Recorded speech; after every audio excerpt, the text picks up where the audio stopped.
Bakit ang USB Type-C ang pinakamagandang pagpipilian para sa mabilisang pagcha-charge?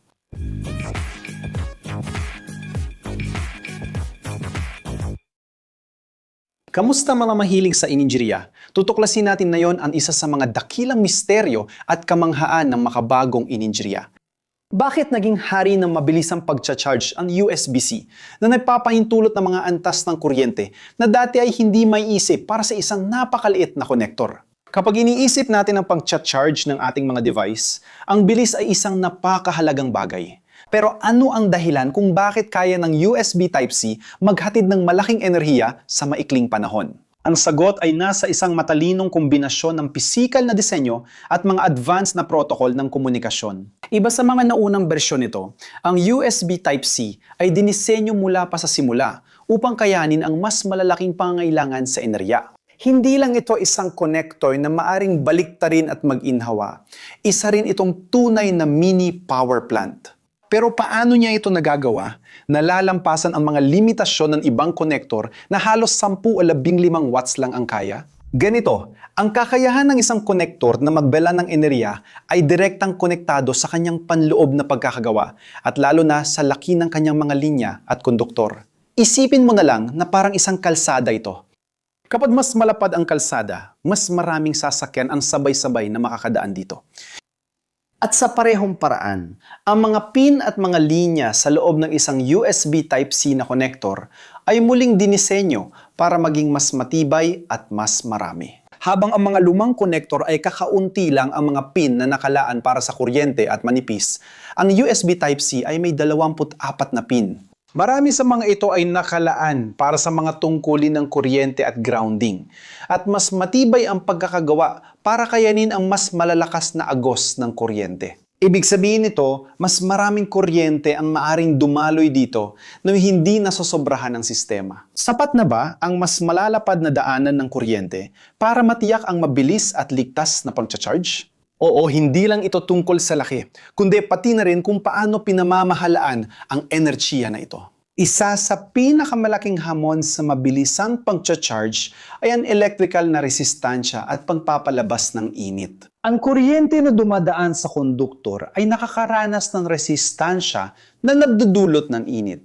Habang mas mataas ang kuryente at boltahe na dumadaan sa kable o konektor, mas tumataas ang init. Parang pinipilit dumaan ang maraming tubig sa manipis na hose, kaya tumataas ang presyon at maaring pumutok ito. Sa konteksto ng mabilisang pagcha-charge, kung hindi maayos na nailalabas ang init, maaring masira ang kable, ang konektor o kahit ang mismong device na china-charge. Kinailangan ng mga inhinyero na idisenyo ang USB Type-C at ang mga kaugnay na kable, gamit ang mga materyales at hugis na nagpapababa ng resistensya at nagpapahusay sa pagpapalabas ng init. Paano nagkakaintindihan ang device at charger para malaman kung gaano karaming enerhiya ang ligtas ibigay nang hindi ito umiinip? Diyan, pumapasok ang USB Power Delivery o USB PD, isang matalinong protocol ng komunikasyon na siyang utak sa likod ng mabilisang pagcha-charge ng Type-C. Ang USB PD ay hindi lang hardware standard. Isa rin itong software na nagpapahintulot sa charger at device na mag-usap at magkasundo kung gaano karaming enerhiya ang dapat ibigay. Sa halip na basta magbigay ng fixed na boltahe, gaya ng karaniwang 5 volts na nakikita natin sa mga charger, pinapayagan ng USB PD na ma-adjust ang boltahe sa mas mataas na antas, tulad ng siyam, 12, 15 o kahit 20 volts. At pwedeng magbago ang kuryente. Itong maliit na board na hawak ko ay isang circuit board na may PD na teknolohiya kung saan kaya kong kontrolin ang boltahe ng output gamit ang isang button at gumagamit din ito ng charger na may PD na teknolohiya. May video na ako sa channel na nagpapakita kung paano ito gumagana at paano kontrolin ang boltahe. Ilalagay ko ang card ng video na yon sa dulo ng video na ito, masaya itong panoorin. At mahalaga ito dahil, gaya ng alam natin sa pisika, ang power ay produkto ng boltahe at kuryente, gaya ng formula na nakikita sa screen. Kapag tinaasan ng boltahe, makakaya mong maghatid ng parehong power gamit ang mas mababang kuryente, kaya mas kaunti ang init sa kable at konektor. Sa simula, pinapayagan ng USB PD hanggang 100 watts. Pero ang mga pinakabagong bersyon ay sumusuporta na ng kahangahangang 200 at 40 watts na nagbubukas ng daan para mang-charge ng high performance na mga notebook at pati na rin mga monitor. Pero sa dami ng lakas na dumadaloy, paano natin masisiguro na protektado ang ating mga device laban sa mga aberya? Ang seguridad ay pinakamataas na prioridad at ang engineering sa likod ng mabilisang charging ng Type-C ay may kasamang matitibay na sistema ng proteksyon.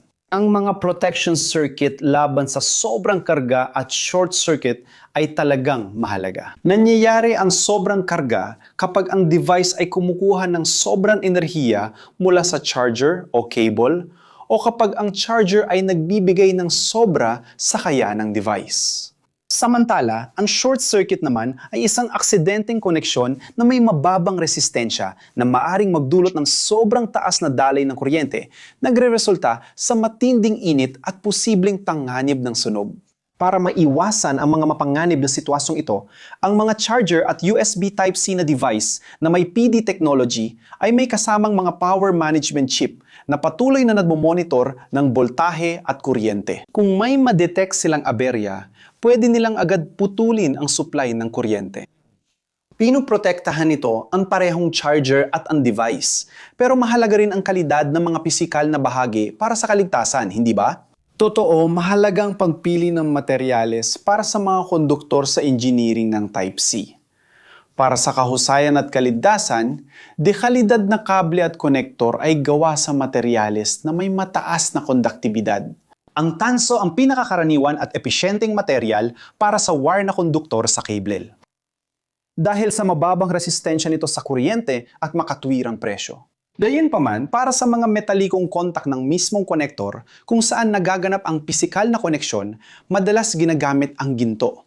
Pero bakit ginto? Bagaman mas mahal, ang ginto ay isang mahusay na konduktor at, mas mahalaga, napakataas ng resistensya nito sa kaagnasan at oksidasyon. Tinitiyak nitong matatag at mababa ang resistensya ng koneksyon ng kuryente kahit lumipas ang daan o libu-libong taon. E remoções. Ang kalawang o oxidation sa koneksyon ay nagpapataas ng resistensya, nagdudulot ng init at nakakaapekto sa mabilisang pagcha-charge. Ano ang maaring mangyari kung mantipid tayo at gumamit ng mababang kalidad ng kable? Nanalagay sa panganib ang compatibility at seguridad kapag mababang kalidad ng kable ang gamit. Maaring kulang sa copper conductor ang murang at di maayos na USB Type-C na cable. Maaring gumamit ito ng mababang kalidad na contact materials o, mas malala pa, maaring wala itong tamang identification resistors o kinakailangang protection circuits. Maaaring magdulot ito ng iba't ibang problema, mula sa mabagal at hindi epektibong pang-charge hanggang sa seryosong panganib tulad ng sobrang pag-init, pagkasira ng device o charger at maging sunog. Matibay ang engineering sa likod ng Type-C, pero nakasalalay ito sa integridad ng lahat ng mga bahagi. Kaya mahalagang mamuhunan sa mga certified at kilalang kable at charger para masulit mo ang mga benepisyo ng mabilis na pang-charge ng ligtas. Ano nga ba ang hinaharap ng teknolohiyang ito? Maganda ang kinabukasan ng mabilisang pagcha-charge gamit ang Type-C at patuloy itong umuunlad. Ipinapakita ng mga trend na mas lalo pang lalaki ang lakas ng kuryente dahil sa pag-develop ng mga bagong SBPD specification na maaring lumampas pa sa 200 at 40 V. Magiging posible na mag-charge ng mas mataas na demand na devices tulad ng portable workstations at magagaan na electric vehicles. Bukod pa rito, nakatutok ang engineering sa paggawa ng mas maliliit at mas epesyenteng mga charger. Gamit ang mga teknolohiya tulad ng gallium nitride para paliitin at pagaanin ang mga power adapter habang pinananatili o pinapataas pa ang lakas ng kuryente. Ang pagsasama ng mabilisang pag-charge sa mas maraming device, ang standardisasyon, at ang paghanap ng mas ligtas at mas matibay na mga solusyon ang mga haligi ng patuloy na inobasyon sa larangang ito.